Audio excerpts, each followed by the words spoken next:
अर्जुन ने भगवान श्री कृष्ण से कहा, मुझे ये जानना है कि अच्छे लोगों के साथ हमेशा बुरा ही क्यों होता है, वहीं बुरे लोग खुशहाल दिखते हैं। अर्जुन के मुंह से ऐसी बातें सुनकर श्री कृष्ण मुस्कुराए और कहा, मनुष्य जैसा सोचता है और महसूस करता है वैसा कुछ नहीं होता है, बल्कि अज्ञानता की वजह से वो सच्चाई नहीं समझ पाता है। भगवान तुम्हारे कर्मों को नजरअंदाज कर रहे हैं, ये बिल्कुल भी सत्य नहीं है। भगवान हमें कब क्या किस रूप में दे रहा है मनुष्य को समझ में नहीं आता, मगर आप अच्छे कर्म करते रहे तो भगवान की कृपा हमेशा बनी रहती है। इसलिए अपने अच्छे कर्मों को बदलना नहीं चाहिए, क्योंकि इसका फल हमें इसी जीवन में मिलता है। इसलिए मनुष्य का फर्ज है कि वो हमेशा अच्छे कर्म करते रहे, क्योंकि श्री कृष्ण ने गीता में भी बताया है, किसी के द्वारा किया गया कर्म बेकार नहीं जाता, चाहे वो अच्छा हो या बुरा। आप कितने भी अच्छे कर्म कर लो, लेकिन समाज आपके बुरे कार्यों को ही सदैव याद रखता है। इसलिए लोग क्या कहेंगे ये सोचने से बेहतर है कि आप अपना कर्म करें।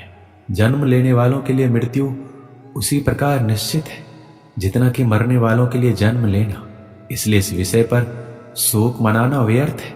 गीता में कहा गया है, जो इंसान किसी की कमी को पूरा करता है वही सही अर्थों में महान होता है।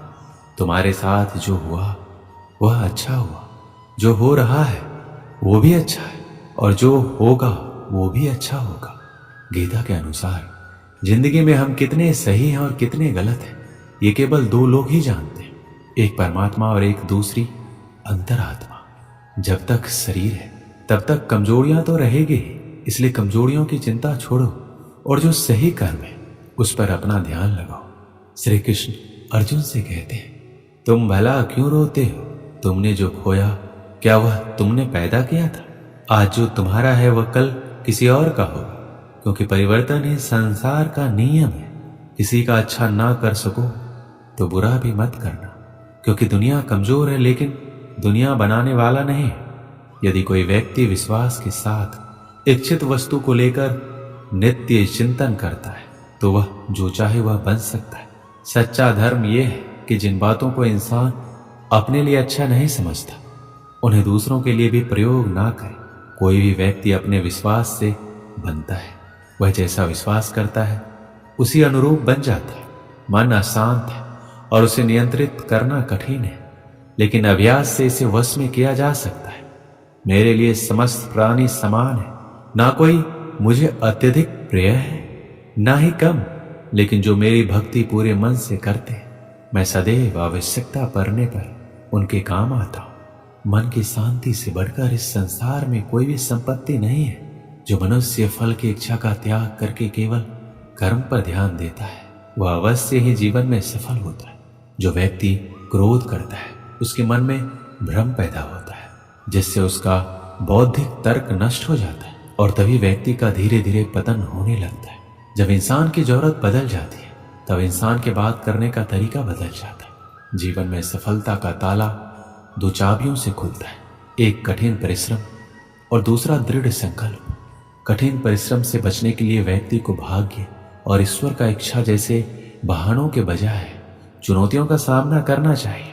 गीता में कहा गया है, कोई भी अपने कर्म से भाग नहीं सकता, कर्म का फल तो भुगतना ही पड़ता है। मनुष्य को अपने कर्मों के अच्छे और बुरे फल के विषय में सदैव सोचकर चिंताग्रस्त नहीं होना चाहिए। जो मनुष्य प्रतिदिन खाने सोने और आमोद प्रमोद के कार्यों में लिप्त रहता है वह नियमित तौर पर योगाभ्यास करके समस्त क्लेशों से छुटकारा पा सकता है। जब इंसान अपने काम में आनंद खोज लेते हैं तब वह पूर्णता प्राप्त करते हैं। श्रीमद् भागवत गीता का मुख्य उद्देश्य मानव कल्याण करना है, इसलिए प्रत्येक मनुष्य को सदैव मानव कल्याण की ओर अग्रसरित रहना चाहिए। श्री कृष्ण कहते हैं, माफ करना और शांत रहना सीखिए, ऐसी ताकत आप बन जाओगे कि पहाड़ भी रास्ता देंगे। व्यक्ति को अपने इंद्रियों को वश में रखने के लिए बुद्धि और मन को नियंत्रित रखना होगा। जो होने वाला है वो होकर ही रहता है और जो नहीं होने वाला है कभी नहीं होता। ऐसा निश्चय जिनकी बुद्धि में होता है उन्हें चिंता कभी नहीं सताती है। किसी भी व्यक्ति को ना तो समय से पहले और ना ही भाग्य से अधिक कुछ मिलता है, लेकिन उसे सदैव पाने के लिए प्रयत्नशील रहना चाहिए। इंसान हमेशा अपने भाग्य को कोसता है, ये जानते हुए भी कि भाग्य से भी ऊंचा उसका कर्म है जिसके स्वयं के हाथों में है। व्यक्ति को आत्मज्ञान के माध्यम से संदेह रूपी अज्ञानता को समाप्त करना चाहिए। श्री कृष्ण कहते हैं, मैं उन्हें ज्ञान देता हूं जो सदा मुझसे जुड़े रहते हैं, जो मुझसे प्रेम करते हैं। सत्य कभी दावा नहीं करता कि मैं सत्य हूं, लेकिन झूठ हमेशा दावा करता है कि सत्य मैं ही हूं। परिवर्तन संसार का नियम है। समय के साथ संसार में हर चीज परिवर्तन के नियम का पालन करती है। हालांकि मैं भूत, भविष्य और वर्तमान काल के तीनों जीवों को जानता हूं, लेकिन मुझे वास्तव में कोई नहीं जानता। मनुष्य जिस रूप में ईश्वर को याद करता है, ईश्वर भी उसे उसी रूप में दर्शन देते हैं। सज्जन व्यक्तियों को सदैव अच्छा व्यवहार करना चाहिए, क्योंकि इन्हीं के पद चिन्हों पर समान व्यक्ति अपने रास्ते चुनता है। जो मनुष्य जिस देवता की विश्वास के साथ भक्ति करता है, मैं उस व्यक्ति को उसी देवता में दृढ़ता बढ़ा देता हूँ। सभी काम छोड़कर बस भगवान में पूर्ण रूप से समर्पित हो जाओ। मैं तुम्हें सभी पापों से मुक्त कर दूंगा। मैं सभी प्राणियों के हृदय में विद्वान हूँ। जो व्यक्ति मृत्यु के दौरान मेरा नाम लेता है, वह सदैव मेरे ही धाम को प्राप्त होता है। तुम बिना किसी कारण के चिंता करते और बेवजह घबराते हो। तुम तो आत्मा हो जिसे ना तो कोई मार सकता है और ना ही जला सकता है। यही जीवन की सच्चाई है जिसे प्रत्येक व्यक्ति को जानना चाहिए। ना तो ये शरीर तुम्हारा है, ना ही तुम इस शरीर के मालिक हो। ये शरीर 5 तत्वों से बना है, आग, जल, वायु, पृथ्वी और आकाश। एक दिन ये शरीर इन्हीं 5 तत्वों में विलीन हो जाएगा। श्री कृष्ण कहते हैं, जीवन में समय चाहे जैसा भी हो, अपनों का साथ बड़ा आवश्यक होता है। सुख हो तो बढ़ जाता है, दुख हो तो बढ़ जाता है। अपनों के साथ समय कब बीत जाता है पता भी नहीं चलता।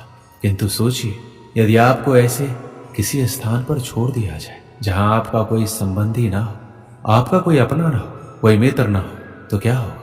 एक एक क्षण कितना लंबा लगने लगेगा। तब तक लगेगा जब तक आप किसी को अपना नहीं बना लेते। अब सवाल ये उठता है, आपका अपना कौन है? वो संबंधी जिसके साथ आप रक्त से जुड़े हैं, या वो मित्र जिसके साथ आप बालपन से पले बड़े हैं, या वो सहकर्मी जिनके साथ आप काम करते हैं? नहीं, अपना वो है जो विपत्ति में काम आए। अपनों की परख समय की कसौटी पर की जाती है। स्मरण रखिएगा, अपनों के साथ समय का पता नहीं चलता, किंतु समय के साथ अपनों का पता अवश्य चलता है। एक गांव में एक पंडित रहता था। उसे अपने व्याकरण ज्ञान पर बड़ा अभिमान था। वह जिससे भी मिलता अपने व्याकरण ज्ञान का बखान करने लगता। एक दिन उसे नदी पार करने दूसरे गांव जाना था।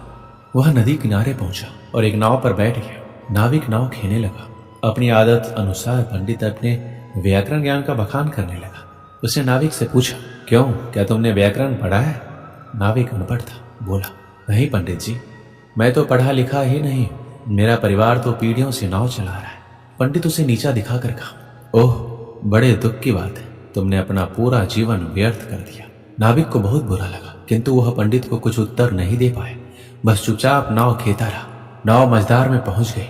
तभी अचानक तेज तूफान आया और नाव डगमगाने लगी। पंडित डर गया। तब नाविक ने उससे पूछा, पंडित जी, आपको तैरना आता है? घबराए पंडित ने उत्तर दिया, नहीं। तब तो पंडित जी, आपका जीवन व्यर्थ जाने वाला है, क्योंकि नाव भमर में फंस गई है और बस डूबने वाली है। ये कहकर नाविक नाव से कूद गया। व्याकरण का पंडित नाव में बैठा रह गया। कुछ ही देर में नाव पलट गई और पंडित पानी में डूबने लगा। उसका सारा व्याकरण का ज्ञान धरा रह गया।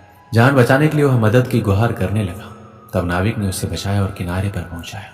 पंडित का अभिमान चूर चूर हो चुका था। वह समझ चुका था कि अपने ज्ञान पर अभिमान नहीं करना चाहिए। इस कहानी से हमें क्या सीख मिलती? हर व्यक्ति के विभिन्न गुण होते हैं जो उनके व्यक्तित्व को आकार देते हैं। ये गुण संयमित, दयालुता, संवेदनशीलता, उद्यमिता, सामर्थ्य, आत्मनियंत्रण आदि होते हैं। हर स्थिति में व्यक्ति को अपने गुणों का सही उपयोग करना चाहिए। यदि व्यक्ति अपने गुणों का सही उपयोग करता है तो उसे आत्म संतुलन, सम्मान और सफलता मिलती। हालांकि व्यक्ति अपने गुणों पर अधिक अभिमान करता है और उन्हें उच्चता के रूप में देखता है, तो यह सब उसके लिए हानिकारक होता है। अधिक अभिमान उसके विचारों और व्यवहार में विमान पैदा करता है, जो समाज में सामाजिक संबंधों को अशक्त बनाता है। हर व्यक्ति में कोई न कोई गुण अवश्य होता है। परिस्थिति के अनुसार वह गुण काम आता है, इसलिए अपने गुण का अभिमान नहीं करना चाहिए।